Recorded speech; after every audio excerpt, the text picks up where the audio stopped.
弟兄姊妹平安，今天是2025年的9月16号。今天的经文是诗篇73篇，约拿书第3章第1节到第10节，彼得后书第3章第8节到13节。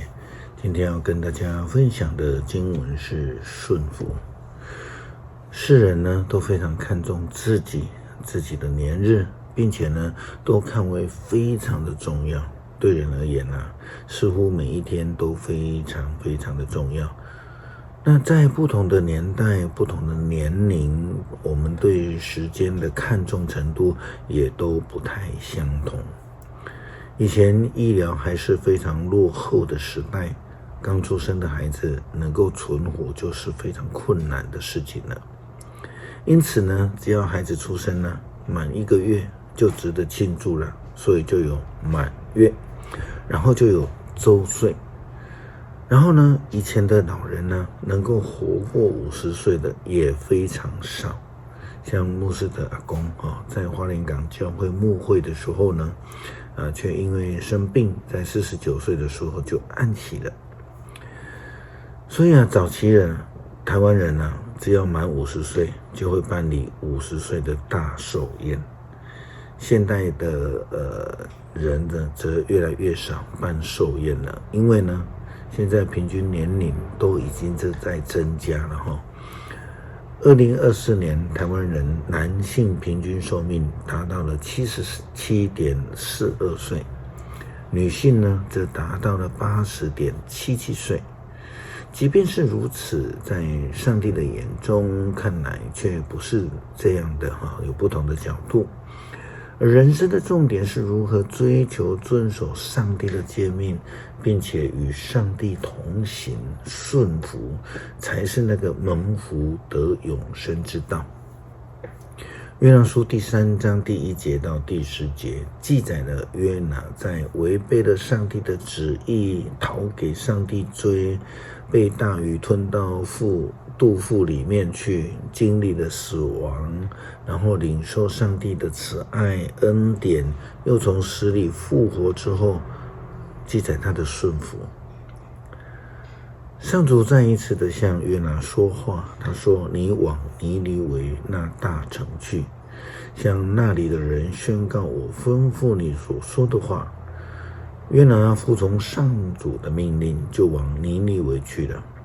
那是一座极大的城，需要3天的时间才走得完。约拿进城走了1天的路程，就宣告说，再过40天，尼尼微城就要被毁灭了。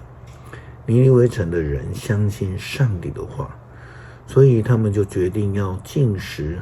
城里所有的人，无论大小，都披上麻布，表示痛悔。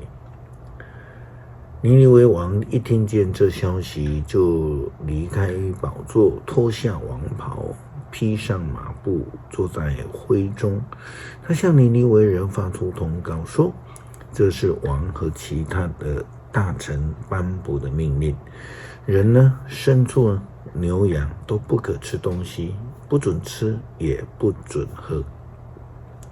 人和牲畜都要披上麻布，每一个人都必须恳切地向上帝祈祷，并且停止邪恶的行为，不做强暴的事。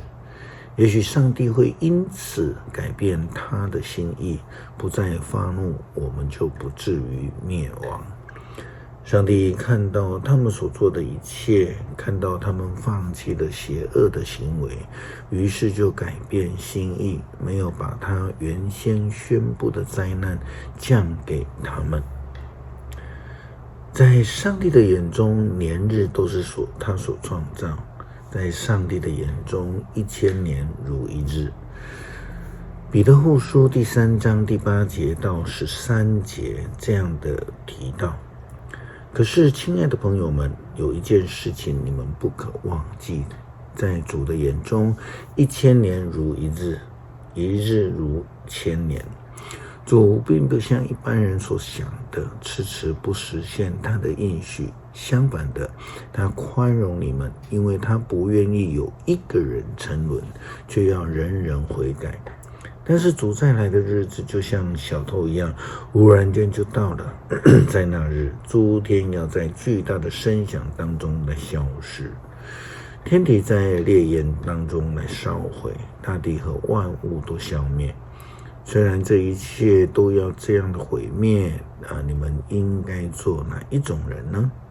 你们应该过着圣洁虔诚的生活，等候上帝的日子，竭力加速他的临到。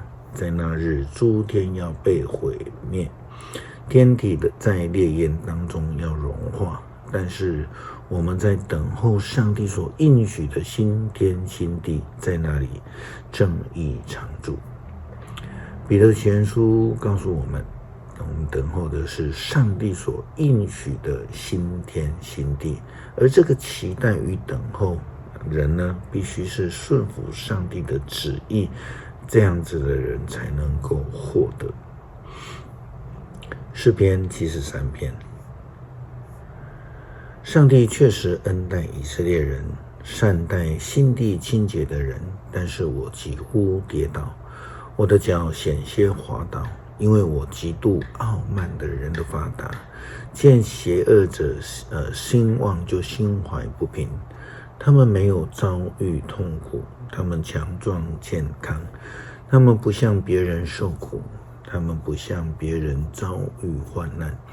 因此他们把骄傲当项链戴，他们把暴力当袍子穿，他们心里涌出邪恶，他们的意念充满诡诈，他们嘲笑别人说邪恶的话，他们自高自大，谋求欺压别人，他们亵渎天上的上帝，操纵人间的同类，以致连上帝的子民都转向他们，一心相信他们所说的一切。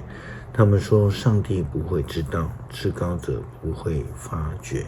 邪恶的人就是这样子，他们已经富足，仍然贪而无厌。那么我谨慎自守，不敢犯罪，是突然的吗？上帝啊，求你使我整天受苦啊！你使我整天受苦，每日清晨你都惩罚我。如果我说这种话，我就是对你的子民不忠实的。我尽力想了解这件事，却无能为力。到了我进入你的圣殿，我才明白邪恶者的结局。你要把他们放在光滑的地方，你要使他们摔倒灭亡。他们在转眼之间就消灭了，他们陷入了恐惧的终局，他们像一场梦，像清晨消逝。主啊，你一醒来，他们就幻灭。我本来心怀不平，我的情感被伤害，我竟像野兽一样愚昧，我无法了解你。然而我仍然跟你在一起，你不断地用手扶持我，你以劝告辅导我，最后还是接待我，是我的光荣。除你以外，在天上我还有谁呢？既有了你，在地上我还要有谁呢？